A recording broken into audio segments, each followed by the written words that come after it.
Ibu, bapak, saudari, saudara, rekan-rekan muda, dan adik-adik sekalian dimanapun kalian berada, bertemu kembali dengan saya Romo Tino SSCC di dalam catatan pesiarah.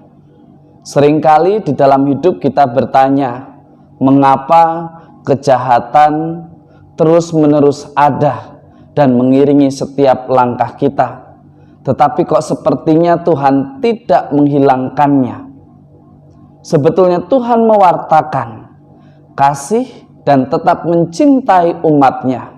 Hanya saja, maukah kita untuk senantiasa tinggal di dalam kasih-Nya, melakukan perbuatan seturut kehendak-Nya, dan bukan justru terpengaruh oleh mereka yang mengajak kita untuk menjauhkan diri daripadanya. Sebelum kita mendengarkan permenungan dari catatan pesiarah, marilah kita membuat tanda kemenangan Kristus. Dalam nama Bapa dan Putera dan Roh Kudus. Amin. Allah Bapa, Engkau sungguh mengetahui isi hati kami. Di hadapan-Mu kami tidak dapat bersembunyi.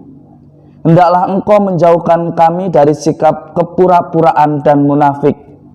Semoga dari hari ke hari, hidup kami sungguh menjadi berkat bagi sesama, rekan kerja, dan semua orang dalam semangat untuk senantiasa menghormati martabat sesama kami sebagai orang beriman. Demi Kristus Tuhan dan pengantara kami. Amin. Ibu, bapak, saudari, saudara, rekan-rekan muda, dan adik-adik sekalian yang terkasih di dalam Yesus Kristus. Di dalam bacaan pertama pada hari ini dari kitab Nabi Yeremia. Yeremia menyampaikan dalam firman Tuhan bahwa Tuhan menghendaki Anda, saya, serta kita semua untuk senantiasa mau memperbaiki tingkah laku dan perbuatan kita dengan sungguh-sungguh. Kita mendengarkan firman Tuhan melalui sesama kita, melalui orang-orang yang diutus untuk mengingatkan dan membentuk kita menjadi pribadi yang lebih baik dan benar.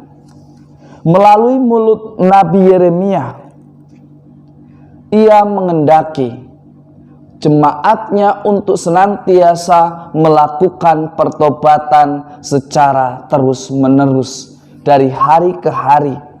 Dan hal ini pun Tuhan kehendaki bagi Anda, saya, serta kita semua, agar kita semua tidak henti-hentinya terus berusaha memperbaiki diri menjadi pribadi yang berarti dan berguna di hadapan Allah. Dan kita pun sebagai orang beriman mampu menghormati martabat sesama kita, sehingga dimanapun kehadiran kita dalam memberikan solusi, inovasi, dan keterlibatan kita, memberikan sumbangan untuk menciptakan kesejahteraan bersama.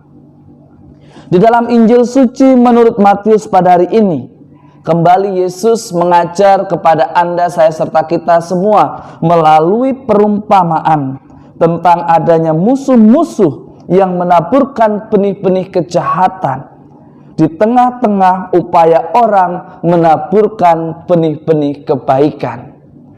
Anda dan saya serta kita semua diajak untuk senantiasa menyadari hal itu. Tuhan senantiasa menaburkan kebaikan, cinta kasih. Tetapi kecenderungan akan 7 dosa pokok itu ada di dalam diri kita. Ketamakan, egois, nafsu, amarah, gosip, saksi dusta, dan begitu banyak hal yang sudah disampaikan oleh Rasul Paulus kepada jemaatnya di Korintus. Sungguh sangat bermakna dan patut untuk kita refleksikan. Apakah kita pun terpengaruh oleh situasi kejahatan yang ada? Ataukah kita bisa berpendirian pada kebenaran yang sudah Allah tunjukkan kepada Anda, saya, serta kita semua?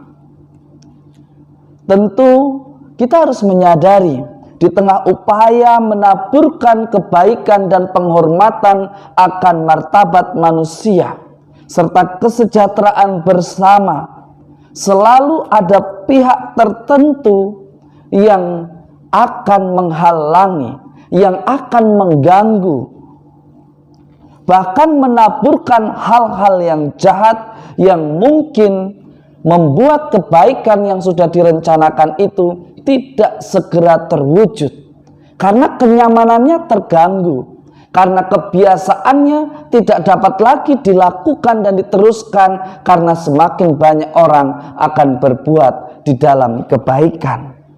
Tentu perlu ada kesabaran hati, keterbukaan hati, dan kesetiaan untuk menghadapi realitas yang ada di dalam kehidupan kita sekarang.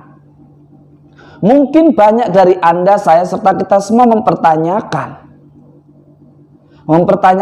jika Tuhan mencintai, mengapa kejahatan itu tetap ada? Mengapa orang-orang yang tidak peduli kepada sesamanya tetap ada? Mengapa orang-orang yang memikirkan tentang keuntungan pribadi tetap tumbuh berkembang? Anda dan saya serta kita semua diingatkan, Tuhan tidak pernah mengganggu kehendak bebas kita, tetapi Tuhan senantiasa mencintai. Tetapi cinta Tuhan yang sungguh luar biasa tidak memaksa kita.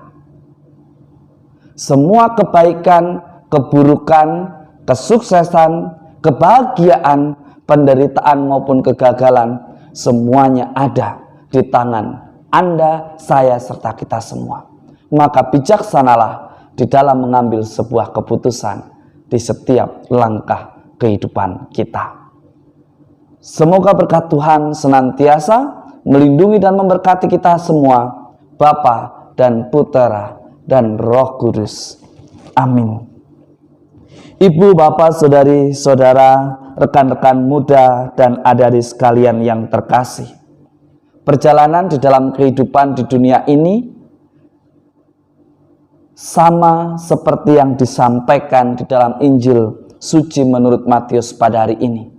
Ketika ada orang menabur kebaikan, dan kebaikan itu mengganggu kenyamanan orang-orang yang biasa berbuat dalam kejahatan, mereka pun akan semakin gencar menaburkan dan mewartakan kejahatan agar kebaikan itu tidak terwujud. Beranikah kita mengalahkan ego kita, belajar menghormati martabat sesama kita, dan berani berjuang bersama, menghadirkan kesejahteraan bersama sebagai anggota dari Negara Kesatuan Republik Indonesia. Semakin beriman, mestinya semakin mencintai negara, semakin menghargai hidup bersama dengan sesama kita. Selamat berakhir pekan, Tuhan memberkati. Amin.